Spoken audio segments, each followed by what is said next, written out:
In the dark, I play my dreams. Permaculture flows like sweet streams. I'm the daddy with the know-how seed. Creating the world like it's meant to be. Permaculture, P-I-M-P, I'm the king. Wrapping up in everything. Bring a change, making it last. Join the permaculture. Welcome to episode 365 of the Permaculture Pimpcast, where PIMP stands for Permaculture is my passion.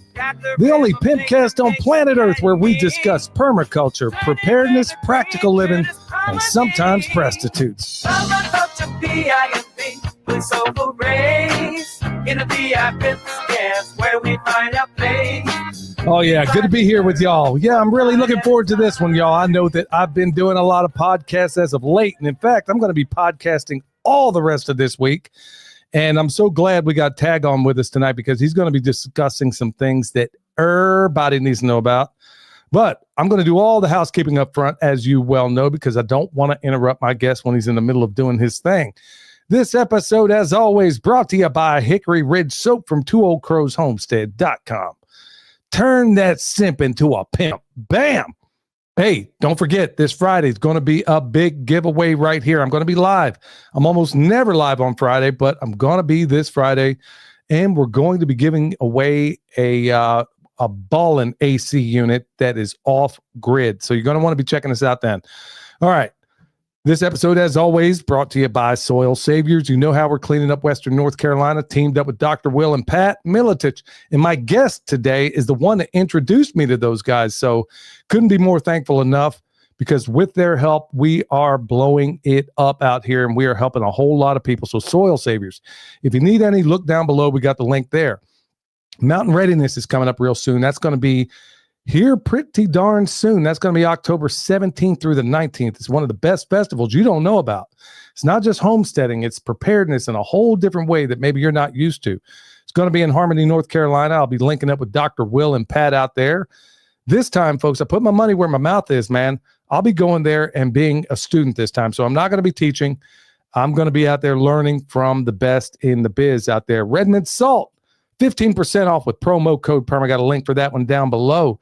Healing for the Ages Conference. Okay, AGES, it's an acronym, stands for Dr. Artist, Dr. Group, Dr. Ely, and Dr. Schmidt. I'm going to be out there along with William getting my education on right there in Dallas. And that's going to be coming up here pretty darn soon. In fact, this month. And PERMA will get you 30% off at that. So I'm going to be there live. And I'm going to be broadcasting live. I'm going to be doing I'm going to be talking to a lot of the speakers out there. More than anything, I really want to go out there and get an education in the things that I don't currently know about. Look, I'm not getting any younger, and neither is anybody else out there. So I'm trying to do everything I can to keep Father Time at bay. You know, when I was younger, like all of us, my body was blessed by Mother Nature. But as I get older, it's getting cursed by Father Time. So I'm trying to hold all those things back. That's Fred Sanford 101. Wade watch. Billy 100 will get you $100 off that watch. I use it all the time. In fact, you'll see me wearing it in most of the videos that I'm doing as of late. So 1,000 different settings on there can get you squared away. And then finally, EMP Shield. Look, I've been a journeyman electrician for 30 years, and I'm here to tell y'all, there is no better transient voltage surge suppressor on the market. That's why they didn't reach out to me. I reached out to them just like all the other people that are on every ad you heard me read. Nobody said, hey, can you do this for me? No, I go out there looking for the very best. Turns out I knew some of the guys that worked over there just by sheer accident. Turns out they're back in my home state of Kansas. And these guys are making a product that is second to none out there. In fact, find me anything even close that gives you a guarantee like this. Check it out. If you got it on your house, anything downstream gets Kentucky Fried, they're going to cover you for 25 G's. Nobody else in the business even offers a guarantee, much less covers you for something like that. So folks, EMP Shield, $50 off with promo code PERMA. Want to thank everybody in the house. If you would, hit that thumbs up, tell everybody we're live, because check it out. This is one of the more important episodes that I do because this is really the foundation of what most of us are doing right now. And somewhere along the way, we might have lost that.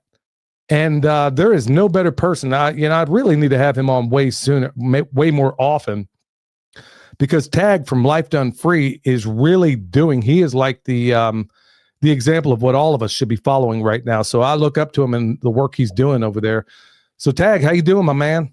I'm doing good, man. What's it been, a year since I've been on? Probably. It's been whatever it is, it's been way too long, man, because honestly, every time I turn around, every time I look into what you're doing when I get a chance, man, I can't believe how far you are moving the needle. So, so for all the people that don't know, it's been a year. Why don't you give everybody a little bit of background on you, and then we'll take it from there. Yeah, sure. So my name's Tag. I have a YouTube channel, Life Done Free. I'm a 100% off-grid homesteader. I live in a large intentional neighborhood, and I hope what you noticed is I use the word intentional neighborhood, not intentional community, because I think freedom starts at sovereignty. And so to me, that's the building block.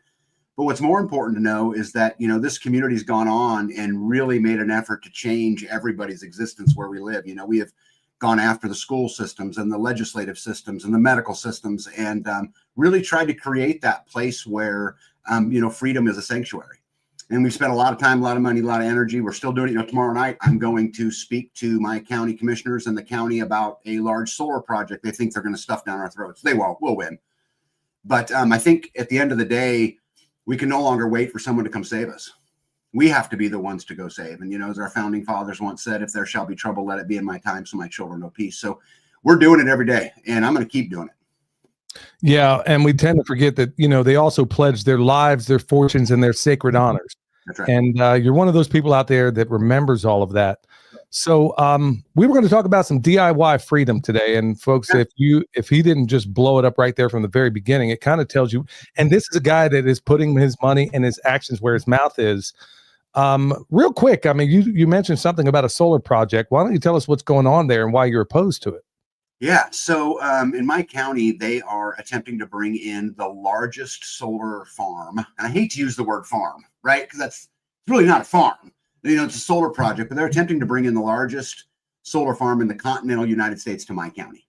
And they tried to just slip it through. And we caught wind of it because we videotape every single county commissioners meeting. Like, nothing gets by us. We have someone actually from the community who stands at the ready on the wall and videotapes every single meeting. So anyway, they thought that they were going to pass this through. They thought that they were not going to let the public vote. And they started negotiating back and forth with NextEra reps, and created this plan that everyone was going to make a bunch of money, and totally missed, all of the threats, or at least what we consider to be the threats to it. I'm not opposed to solar. And Billy, you know this about me. I live off grid. I have solar. I own a solar company.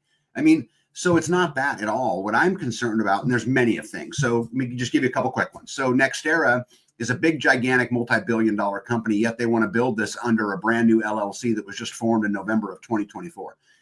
If they do this under this shell company and something goes bad, nothing's going to happen to NextEra, and everything's going to happen to the county. So I want that obviously cleaned up. I also think that getting rid of productive farmland, because you're talking about the bread belt, right? They're taking out up to 12,000 acres of farmland. Wow. And to put this into perspective, this is 33 million solar panels. If you stack these solar panels from front to end, it would go from where I live to Buenos Aires, right? Argentina. I mean, so you're talking about a massive plant. Also, they're not even taking into consideration what would happen if a tornado came through. I've interviewed all of our fire departments. None of them believe they have the equipment necessary to take on something like this. Furthermore, NextEra says that it's going to create, and I love how they say this, Bill, you'll love this. This project's going to create 1,000-year jobs. What they're really saying is the jobs are only going to be around for 3 months. They're temporary. So the economic benefit is we're not going to sell any houses. No one's going to put roots here. They're temporary jobs and they'll be gone. Furthermore, the project is pretty close to another county with the capital city. All of that benefit's going to go to the capital city. So we're going to tear up our farmland. We're not going to get any benefit out of it. We have the potential of catastrophe with nobody to hang it on because they built it in an LLC. I don't like the deal. This is absolutely insane. But you know what's really blowing my mind in all this is that so many of us right now are focused on what's happening at a national level. And you're looking at it in a very different way. I mean, you're breaking this down on the local, which And honestly, to a certain extent, I've been victim of this myself. Everybody's worried about what's happening at a national, even an international level. But really, why are you so focused? I mean, it's a rhetorical question, but maybe answer it for a lot of people out there that may be focused on these things that they see at a national level. Why are you so laser beam focused on what's happening locally? Yeah. So first of all, and I hate to admit this, I'm a former soldier, Billy, just like you are. I love my country. I love the red, white, and blue. I'm a patriot, but I no longer think there's a political solution to our problems.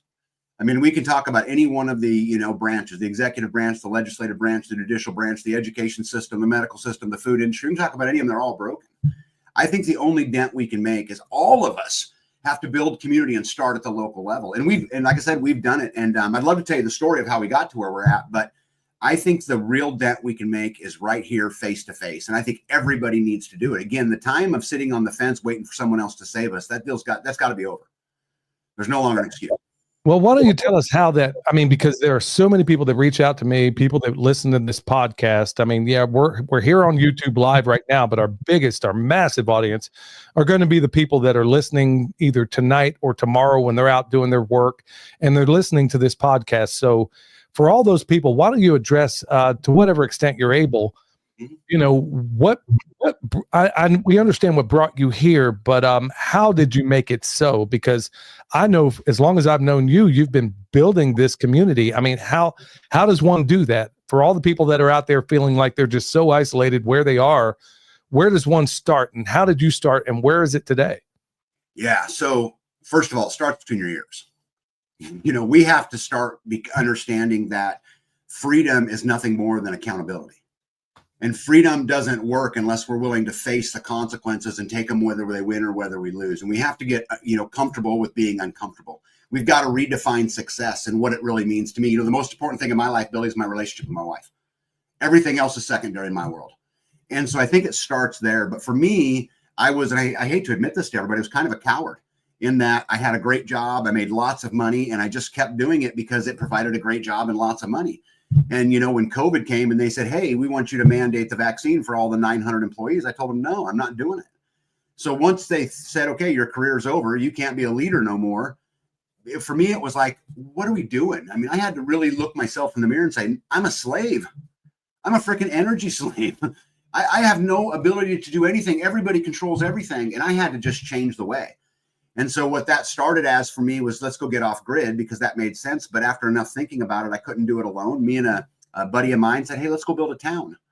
So I started traveling. I started doing speeches. I built a YouTube channel. He went and did his thing. And the next thing you know, we're 4, and then we're 6, and then we're 8. Now we're 70, almost overnight. Well, here's the thing, guys, with that 70, oh man, do you swing a big stick. You can walk into any commissioner's meeting. You can walk into any school board meeting, and you can actually make a difference when by myself, they would ignore me.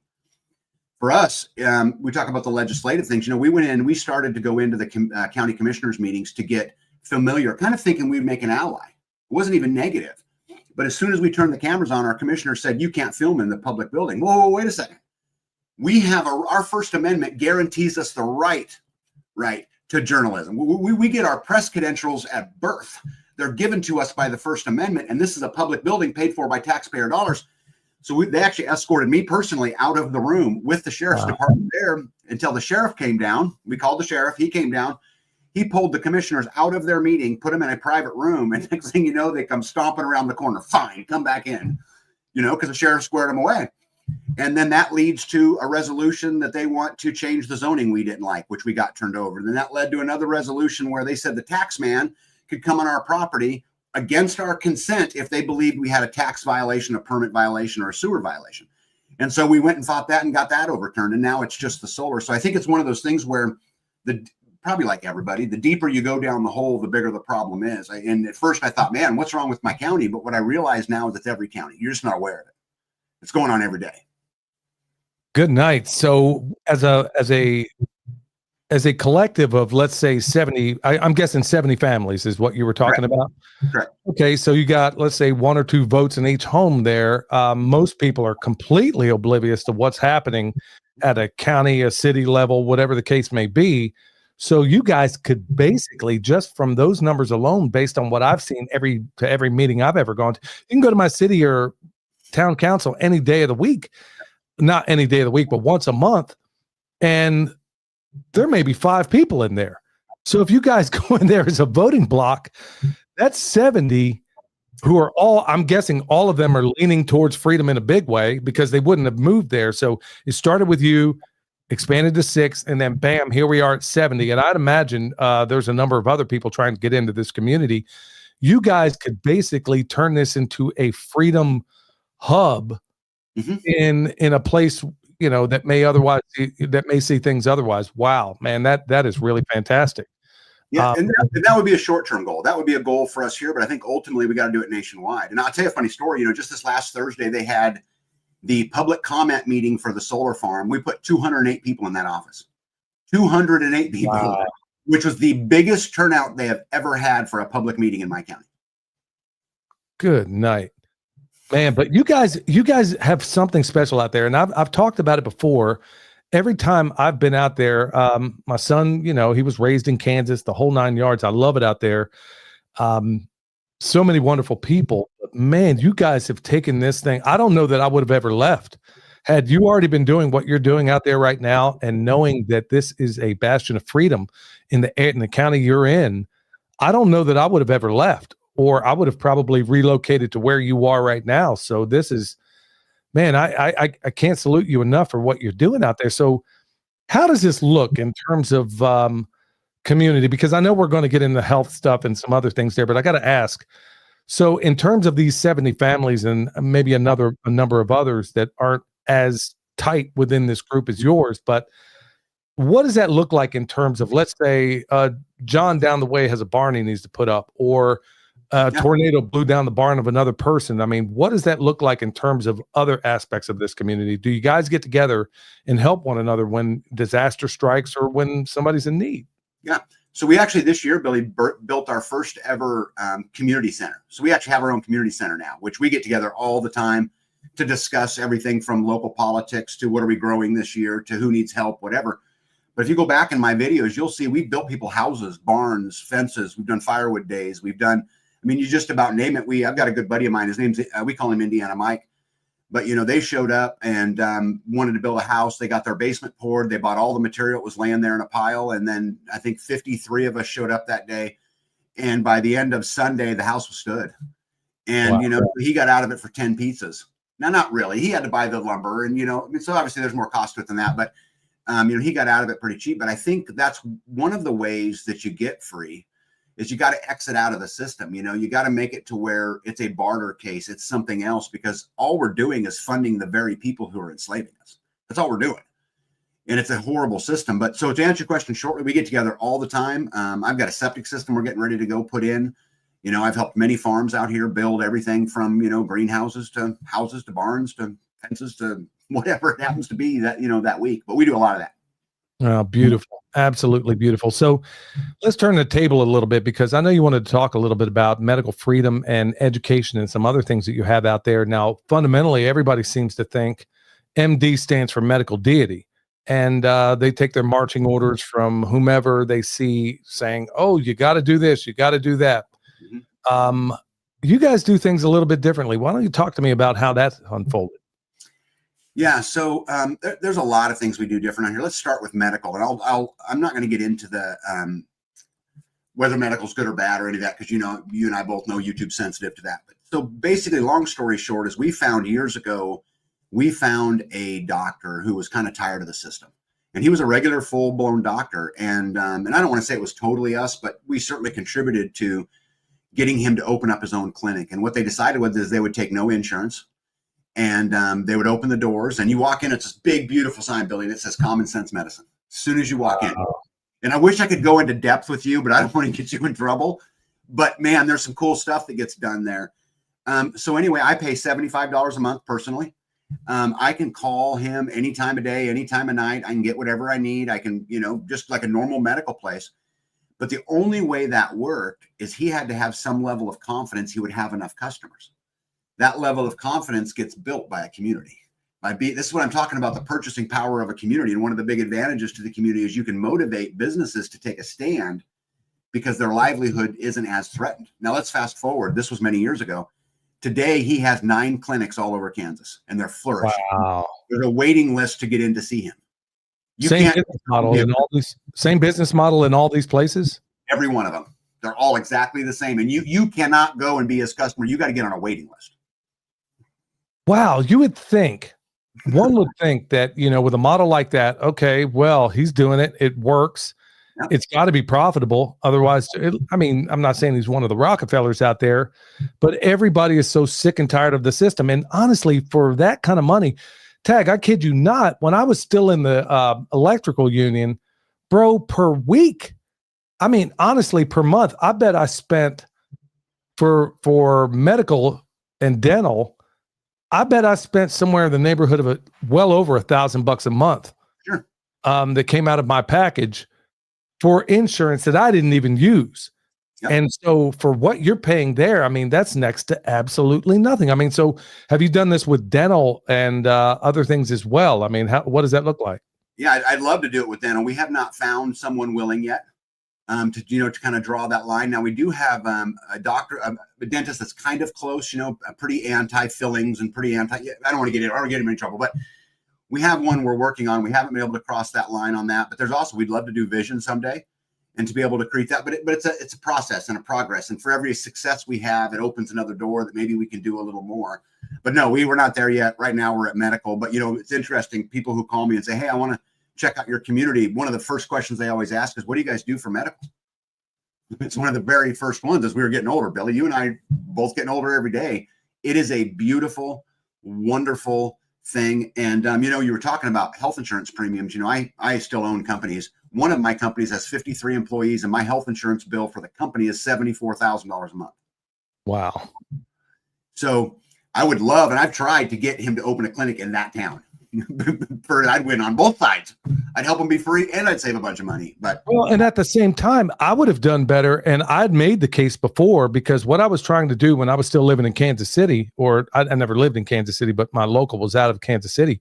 What I was trying to do was get all the building trades together, the electricians, the plumbers, the carpenters, and all these other things. And I was like, okay, what if we hired, and you are actually doing the idea that I came up with, that I tried to get other people on board, but they wouldn't do it. I was like, are you kidding me? We could lower our premiums for every hour I worked, $10 at that time. And it's considerably higher now. $10 went into a health and welfare fund. And I'm thinking, okay, do you have any idea the kind of doctors we could hire, the dentists we could hire, the specialists we could hire, if we were to take just half of that money, put the other half back on my check or some other benefit package that I would prefer to go to? We would get better care, get everybody seen, but you couldn't get the people on board. And good night, man. It's such a blessing to hear that you've been able to get that done. Okay, so I really want to go deep into this healthcare thing, but as you know, and folks, if the reason I'm not going to go too much deeper in here, we're in my regular YouTube channel and we're in the other channels as well. Just to kind of give you a disclaimer here, I guess.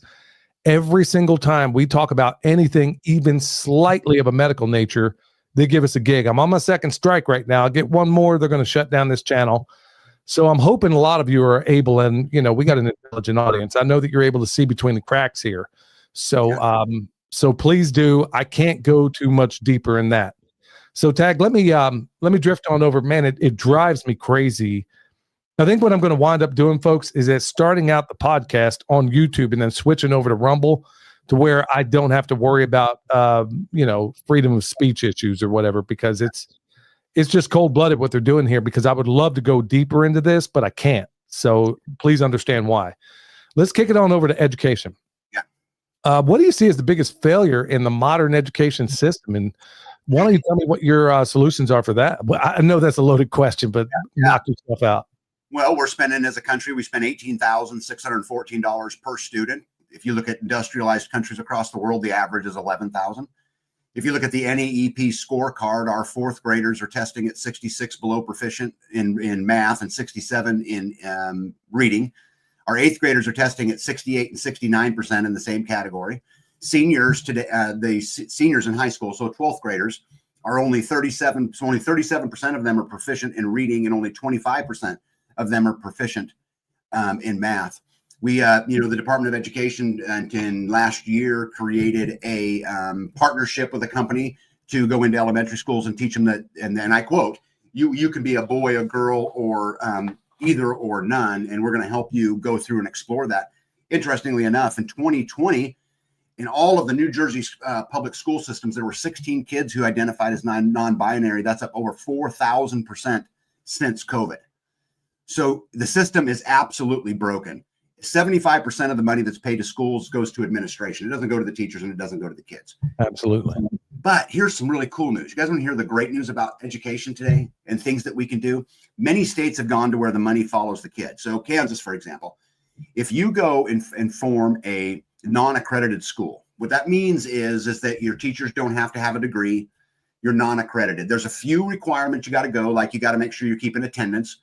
You got to make sure you're doing the tests, those kinds of things. But if you do that, just two moms, $8,800 a year, the state will pay that non-accredited school. So let's do the math.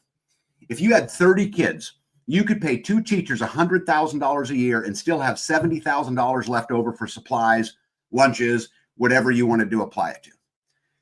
But here's the thing, just like in the medical, Billy, people got to be willing to get up.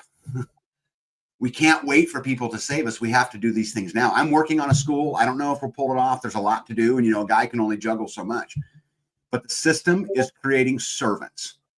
They are not creating self-thinkers. They're not creating inventors that made this country great. They're not doing those kinds of things anymore. It's interesting. The highest concentration of the ultra-processed foods today are found in the public school system, which is tied to cognitive decline.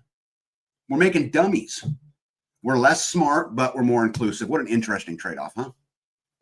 It kind of says it all when, 100 years ago, we would send people off to college to learn advanced Latin and Greek, and now we send them off to college to learn remedial English. So right. It tells you just how screwed up this whole thing is. And I consider, years ago, I remember Facebook had just come out, and I linked up with some of my old teachers that were, that I looked up to in high school. And I'm like, good night. These people are freaking nincompoops, every last one of them. And that's me as a 55-year-old man. So I can't even imagine. I'm not saying they're all nincompoops out there right now, but good night. You can go to TikTok long enough and realize, there's a whole lot of dizzy teachers out there that have no business being around kids right now. So how does, a lot of people, I'm sure, are homeschooling right now, but man, it sure is probably going to be really, really helpful if you could work with a group of other people that see things in the same way as you. So what does that look like to you? I mean, how would you break that down, or have you already cracked that nut like you have with the healthcare? Or is that something that's still in the works? Yeah. So because we just built our first community center, we would donate the community center. This means the school would have no rent, right? The building itself is 100% off grid. Also, the actual schooling itself, you could be done in, let's say, 4 hours. They also will give you credit. We could actually put kids in our food force, Billy. We could put kids taking care of the chickens. We could put kids doing the cows. We could put kids doing those kinds of things. I think you hire a couple teachers and they take the lump of it, the big chunk of it. But then there's guys like me who come in and teach kids how to change a tire or how to weld, or whatever it is. Your wife's a welder, right? So she could come in and teach the kids how to weld. And I think it takes a community to raise children. And I think if we could all give 2 hours a week times 40, you get a couple full-time teachers, you got a big enough budget, you can feed them healthy grown food that they grew, right? We can get that processed food out of their system. We can teach them an education we want them to know. We can teach them about the Bill of Rights. We can teach them about the Constitution and the Declaration of Independence. We can teach them how to stand up for their rights. We can actually take them to the county commissioner meeting and show them how to stand on their own 2 feet, which, Bud, we've done. This last meeting that we just had, it was full of kids up there in front of the commissioner shaking, talking. And we have to be willing to speak even if our voice shakes. And I think it starts right there. We just got to be intentional, but I think we can do it. Man, Tag, this is the most exciting thing. The most excited I've been on this podcast in a long, long time, because honestly, you can look at the work of people, geniuses like the late great John Taylor Gatto, and you can go back and realize that the most educated, the time when America was most educated was, believe it or not, when we had a one-room schoolhouse. A one-room schoolhouse, and the older ones taught to a certain degree, the younger ones. And we had, if you doubt me, I got collections of books down here of guys who had third and fourth grade educations writing home in the Civil War. The level of prose they used, and you're thinking, okay, a fourth grade education, and this guy has a command of the English language that is beyond anything. It's more than LOL that you're going to see in a text message today. That was when America was most educated. And a lot of us have forgotten about that. And that's coming from the greatest teacher probably in American history, John Taylor Gatto, folks. If you haven't checked it out, watch The Ultimate History Lesson with John Taylor Gatto. It's about 6 hours long. And you'll have to double the speed because he had just had a stroke. But check it out and you'll find out the reason why America went from the one-room schoolhouse into compulsory education to mirror the Prussian model, where we turn out cogs. We don't turn out thinkers. But Tag, man, the reason why I'm so doggone excited is I remember the uphill battle to a certain extent that it was to turn my son into an autodidact. And folks, if you don't know what that is, that's a self-taught person where you can basically put them in autopilot, find out what they're interested in, and they will have a PhD understanding in anything they want to learn. And what you're talking about there is the only way we get back to that.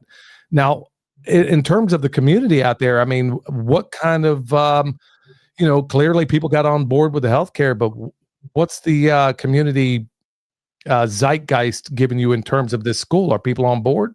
Yes, some are, and some don't think they have anything to offer, which is typical. Even though I think everybody has something to offer. The real biggest hurdle we're going to run into, which is funny, it's not money because I can make it cost net zero to the parents.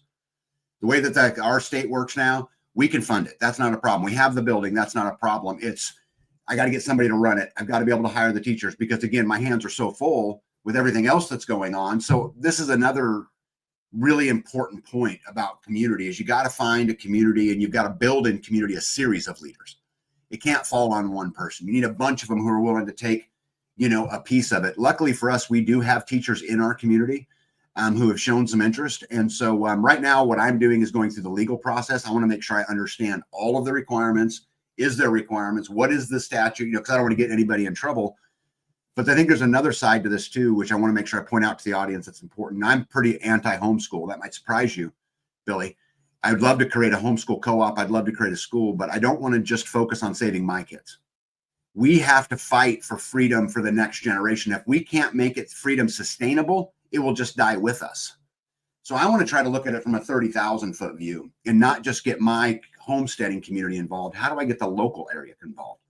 How do I get teachers to come out of the local schools? And that's where I want to focus my energy. Well, I don't see how it would be. When you get down to brass tacks on this, every one of our founding fathers were autodidacts for the most part. I mean, you would have people like Jefferson who would learn an entire language just to read one book.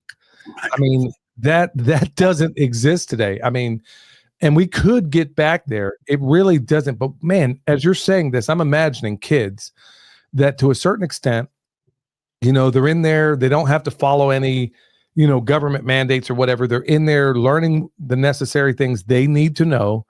They're learning things, honestly, maybe to write in cursive once again, because that's been forgotten. Right. Or, maybe they're out there. Okay, you're in the middle of Kansas. Okay, kids, we're going to go out here and show you how we break bread. We're going to show you how to move cattle. Okay. We're going to show you how to raise chickens. We're going to show you how to process them for those that are so inclined. People used to look down on home economics or whatever, but man, that's a big deal. Yes. It really is for a home. There are so many different ways in which this thing could be an absolute masterpiece. And man, I gotta give you a serious hat tip for trying to solve this thing. And at the same time, just like your medical system there, you're saving a pile of money all at the same time. And you're putting out kids that can look after themselves instead of this generation of, and it's all generations I'm starting to see, generation of nincompoops who really don't care anything more about what their next post is on X or Instagram or, TikTok or something like that. Man, that is really a high ambition. So do you see that?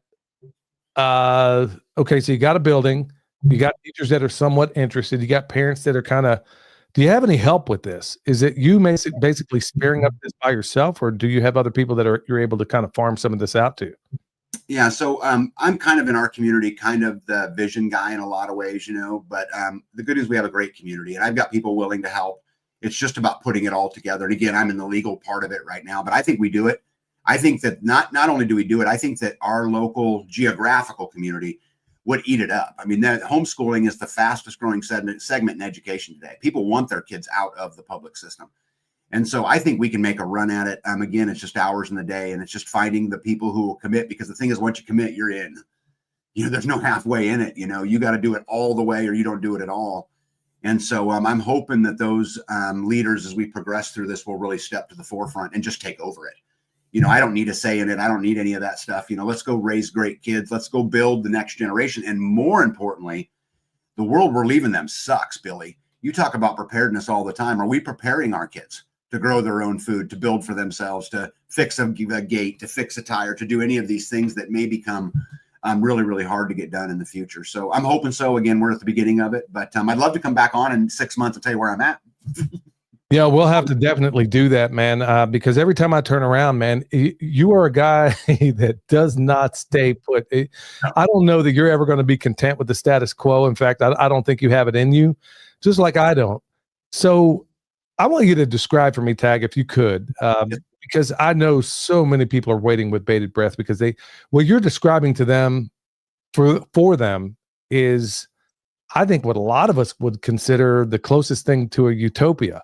Mm-hmm. If you could solve two of those things, why don't you describe to me what a true sovereign community would look like if you didn't have to deal with any government nonsense or dealing with the state or feds or anything like that? I mean, let's just pretend you could just blink your eyes and create the perfect community.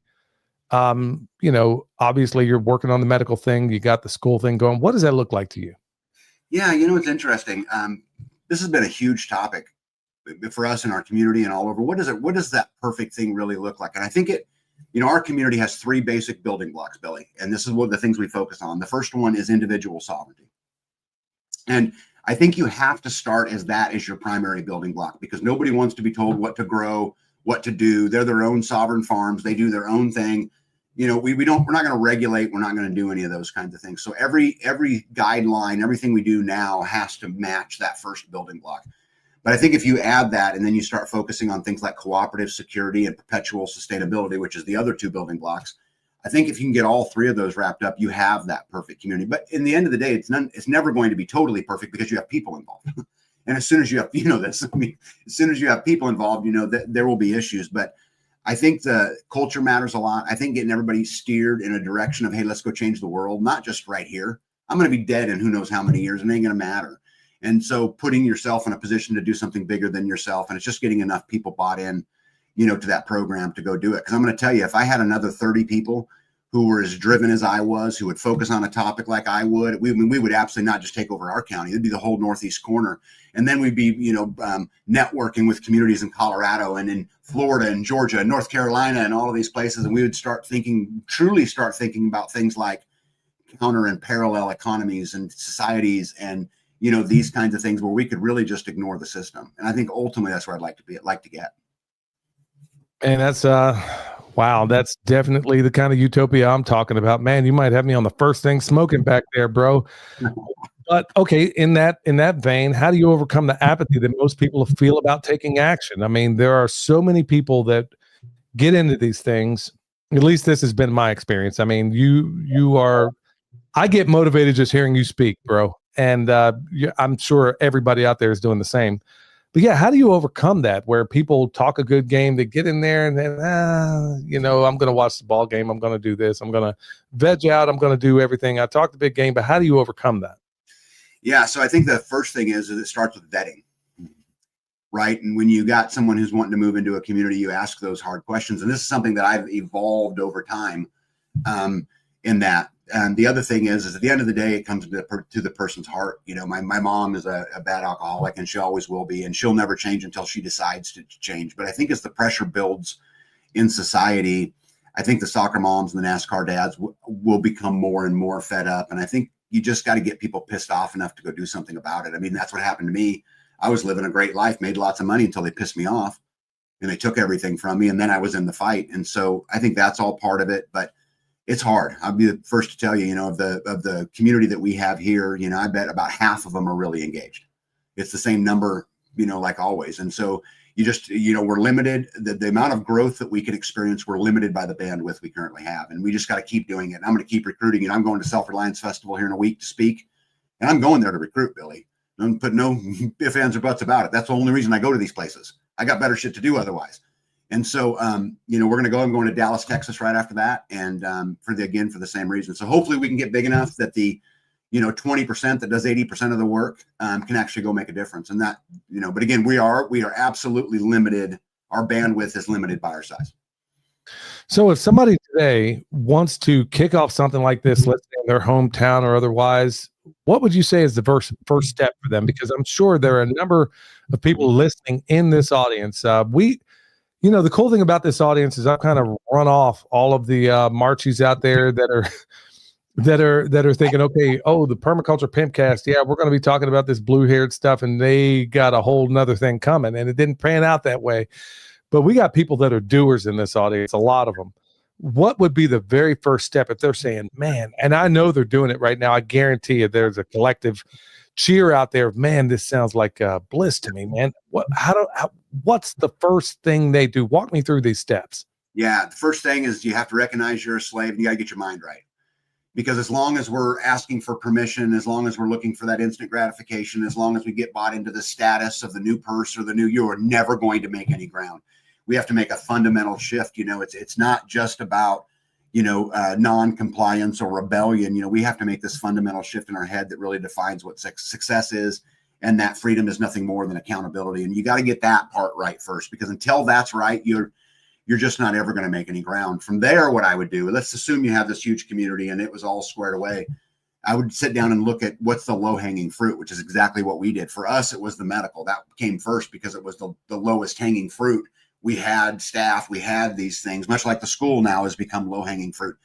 And I think once you conquer one, you build confidence, and then that confidence helps you conquer another one. What started as I want to videotape my commissioners, and then they violated my First Amendment. It's on like Donkey Kong. And I'm not going away. We have someone, Billy, full time that records every meeting. And that's their contribution from the community. They record them all. And so I think it's a progression, but I would tell everybody first, you got to get right between your ears. You have to understand that we ask permission too many times. We have to understand we're slaves, that we're dependent on it. The system preys on us. Marketing today, and if you talk about, consumerism and all of that, is targeted to make you unsatisfied. They want you uncomfortable because that's how you continue to spend money. We've just got to get right in those topics. And I think once you do that, it makes the whole rest of the process a lot easier. Okay, now I'm going to ask you a loaded question here because, and in fact, I kind of laugh about it because I suspect I know what your response is going to be, but a lot of other people out there that I've seen get into this space, and early on, years and years and years ago, I actually tried it and it didn't work out. So why not? I guarantee somebody's asking this out there right now. Why not do a cooperative community where you all have, let's say you share, 1,000 acres or 100 acres, whatever the case may be. Then you get a bunch of families on that one piece of acre or that one piece of land, and everybody just kind of do things that way. Why not that structure? Yes, so it won't work. And I learned this the hard way, Billy. Okay, because my first attempt at community was exactly what you're just talking about, which we would call an intentional community. They're all over the country. Most of them never make it beyond the third year, because what people figure out pretty quick is that the reward is the same regardless of the input. Right now we're getting into socialism, but what they also figure out is there's nowhere for them to run. If there's a disagreement, or if there's something like that, they're not sovereign. They're on someone else's piece of land. They're all together. You can't go anywhere. This is why I prefer the intentional neighborhood model, where if I get in an argument, which I have many times with another homesteader or whatever it is, they just retreat home, or I just retreat home. And it's, again, that sovereignty, I am the king of my castle, is the very building block to freedom.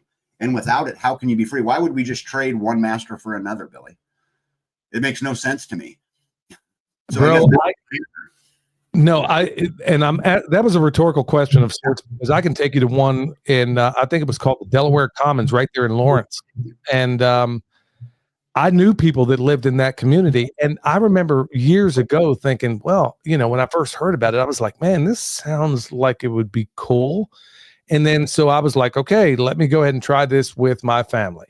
Mhm. Like a dummy. I did it with my family, and it was like straight out of a Snoop Dogg song. I got me some Seagram's gin. Everybody got the cups, but they ain't chipped in. And so I would be out there, my family, Michelle, William, and I would be out there doing all the work. And then when harvest came around, they thought they were entitled to half of it. And then, okay, that dissolved. So like a dummy, I did it all over again, this time with another group of family. Same exact output, same exact thing. We did 100% of the work, and I mean 100%. And then as soon as the harvest, whether it was the eggs, the fruit, you name it, whatever came in, they felt like they were entitled to half of it. And clearly I was like, okay, this is not working. This is stupid. And that was with family. So anybody out there thinking, okay, I'm going to do this cooperative model, like Tag said, I have yet, in every single one of these intentional communities, I have yet to see one that is harmonious, unless, and they really don't count. I was going to say the Amish, but everybody owns their own land anyway. So it's exactly the kind of, not exactly, but very similar to the kind of community that you're running. Yeah. I like to think of it a lot like when people ask me what it's like, of like a modern version of Little House on the Prairie. Because what happens is we all own our own places, their own land. They do it however they want to do it. But when the barn needs built, we all rally. If there's a fire, we all rally. So, the settlers back in those days, they didn't do it alone. They still had to go to the trading post. They still had to depend on their neighbors. We just brought it back. We didn't invent it. We just brought it back the way that it was, and, more of a kind of a modern version. But I'm not a big fan of socialism. I'm not going to go down that road. I tell people, I can do videos all the time with people asking about the community. I always tell them, if your idea is to come here to be taken care of, this is the wrong community. This is a merit-based community where you have to come here saying, I'm going to do 100% of my part, plus I'm going to do a little bit. That's the perfect person, not the other way around. I actually discourage people. If you want to be taken care of, this is enough community for you. I am glad you pointed that out. So what do you do in those cases where clearly, okay, let's say you find yourself in the middle of a Snoop Dogg song, and let's say a person gets into this community and they talk a big game, they get in there, everybody goes over there, does a barn raising for them, and then all of a sudden you just see them sort of acquiesce, because I've seen that happen before as well. Yeah. And they pretend like they're doing something. How do you deal with those people in this community? Yeah, what's crazy about that, Billy? It actually deals with itself. And let me explain what I mean. And this is going to sound crazy. This is like China's social credit score, but we kind of have our own. I mean, it's not written. It's not any of that stuff. But at the end of the day, if I called a community day, everybody would show up. And the reason is because I'm involved in all of it. If you call for help, I'm come. And so we have people in our community who don't show up, who don't help. And then they wonder why people don't show up to help them. So it kind of works itself out in a lot of ways. You got these beginning building blocks, and those people really kind of, they get all of the attention because they're the ones willing to invest the most. And so it's kind of a self-fulfilling thing. We don't have a lot of problems with that. We have had one case where we had to kind of excommunicate somebody, but beyond that, we haven't had, that's been the only one up until this date. Man, that is really awesome. So the problem fixes itself. So any person that thinks they're just going to be a drag on the community, it makes it so self-evident that everybody just kind of excommunicates that person to a certain extent. Yeah. Wow. That's what I'm talking about, because we have exactly the opposite. Now, as you know, I live about 45 minutes north of Asheville, and you can get these idiots to show up to a drum circle, but hey, we're going to go out here. I'm going to show you how to build a food forest. And then you find out who really shows up there. And then if they do show up, honestly, we have a lot of good people that do good work. Well, not a lot, but we'll have some, and you know who they are. Yeah. But you'll have these bums show up halfway through, expect to be fed, don't do anything, and man, I'm seeing so many different parts of your model that I'm going to start employing into the ones we have, because honestly, we live so, these mountains make things a little more difficult in terms of getting together. And my buddy Steve is in the chat right now, and there's a number of others that we were getting together once a month, but man, through the growing season, it can be a little bit tough. Mm-hmm. Yeah, that's exactly how I think. Man, there's so many different ways. You really ought to put a course together. You really should. If you were to put a course together, man, I would help you promote it, because this, I think, could be the antidote for so many people that are looking for ways to build something similar to this, but have no idea where to start.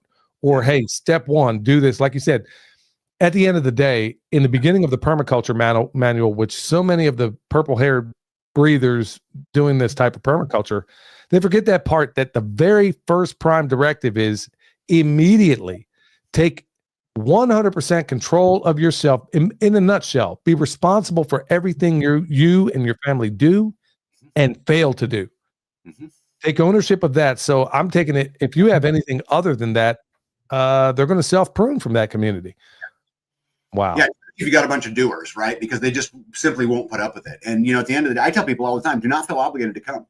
If we're gonna go plant trees, don't come. But don't come, and then when you don't come, you can't expect a harvest, right? Because at the end of the day, that's just not how it works. If you want to come help, I'm happy to share. If you don't feel obligated. It's not a big deal. Because again, I think it starts with sovereignty. I'm not going to mandate anything. We should have the right to choose what we want to do, and we should have equality in opportunity, not equality in outcome. And I think it's just getting back to the, kind of back to those original fundamentals. And if you're willing to do your part plus a little bit, I think you can be part of a great community. If you're selfish, you won't be. Yeah, you got people in the chat over here saying, Tag, you ought to write a book. Well, I think not only a book, really. I think if you were to do like an instructional thing, step by step, and maybe go out there, maybe we could talk about that, man. But I honestly think something like that would be hot, especially right now where people have, this dollar is not worth two dead flies right now, and it's only getting worse. Yeah. So I would think that people would, if they're using their thinking cap, they're going to think, okay, a community like this probably sounds good, but hey, if you're lazy, this ain't going to work out for you. It's got its problems, just like every, other place does. But I'll tell you, you talked about getting your community together, Billy. And we talk about mindset a lot. Everyone has to understand this, that community is no different than the garden. It's no different than the animals. It's no different. They all take an investment. We weed the garden because we want the produce to come out at the end. The community works the same way. You've got to be willing to take a part of your week, every week, and invest it in community. No different than we do the garden. No different than we do everything else. And if you can get 100 people doing that, you'll have a great thing.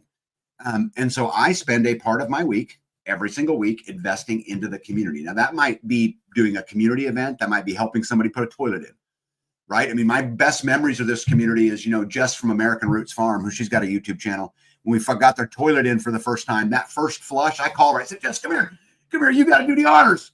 And, and the look on her face, or Jeff and Louise, when they put her hand under the water and had hot water for the first time, that is what it's about. And, but you got to be willing to invest. And if you're not willing to invest, it will never work. But I'm going to tell you, there's times I go and I don't want to, but I do it anyway. Just fact. How much stock is given into, let's say, sweat equity? Let's say somebody has more time than money. How does that rank in the hierarchy of things that are available out there? Yeah, well, money really plays no role here. And so sweat equity is everything.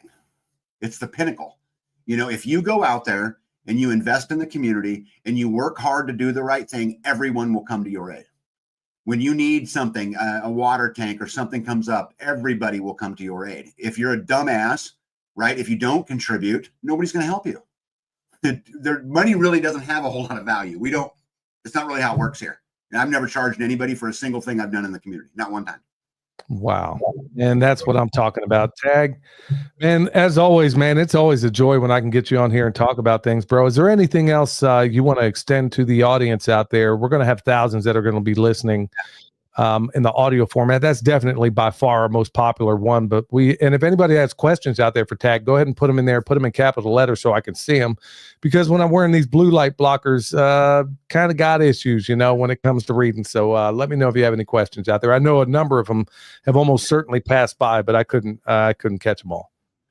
Yeah, I think a lot of things. I think the first thing is guys, the days of sitting back and waiting for someone to save us have got to be over. If you're going to sit on your couch and bitch and moan about the local politics or bitch and moan and you're not doing anything about it, you're the problem. And I'm not going to apologize for that, because at the end of the day, we've let it go too far. Billy and I were talking about boomers and Gen X's and stuff earlier, and that we let it get here. But we've got to stand up and we've got to do something about it. Our community would love to have more members. But again, there's a process. Feel free to reach out to me. You can find my email address on my YouTube channel. It's tag@lifedonefree.com. But reach out to me. But more importantly, we need these communities everywhere. If you've got a community, if you're building a community, if I can help you, if I can mentor you, or you can mentor me, if we can get on a video, let's figure out a way how we, the people, can begin to take it back by creating our own systems, our own processes, And if we can do that together, I think we're going to leave this place a better place for our kids, for our grandkids, and their kids, ultimately proving permaculture and sustainability is the ultimate outcome. Man, that's what I'm talking about, bro. I love how you are doing it the polar opposite of what everybody seems to think. We all seem to be fixated, and I think a lot of it has to do with the media. We all think that these solutions come to us from the top down when nothing could be further from the truth. I mean, what are the things you can reach out and touch? What are the things you can make a serious difference in that are local to you? And that's exactly where we have to start, bro. That's why what you're doing is absolutely, positively phenomenal. Well, Tag, is there anything else you'd like to say to the folks out there? No, just Billy, thanks for having me on again. It was good chatting with you. We'll do it again, sometime soon. And hey, I want to tell you something else. I'm proud of you. And I've noticed specifically over the last couple of years, you've really gotten in the fight too. And we need warriors like you, and keep staying in the fight. I've got your back. And maybe someday we should create a big round circle podcast of actual people out there in the fight and doing it every single day. I don't know, but I'm proud of you. Keep doing what you're doing. Bro, I think that's a fantastic idea, man. Anytime you want on this show, bro, you got an open door anytime, day or night. I'm able to keep up with you from time to time. I don't get to, honestly, bro, I don't even have time to watch my own videos for the most part. I've just been going at 100 miles an hour, with so many irons in the fire right now. But folks, you got to check him out. Tag at Life Done Free. He goes live a lot with his wife, B, and you can check them out. Really, he needs more subscribers because what he's doing over there, clearly he is heavily suppressed. They don't want his information getting out to the United States of amnesia. They don't want you knowing that you can live a life that is abundant, free, and it's not that it doesn't require work. It's just it's worthwhile work, and nobody does it better than Tag. So, folks, I want to thank you so much for checking us out today. Go over there, subscribe to his channel. You're going to be glad you did. He and his wife are doing fantastic work. His community is kicking butt. All right, y'all. I want to thank you so much for checking us out. Till next time, you know the deal. Stay alert, stay alive.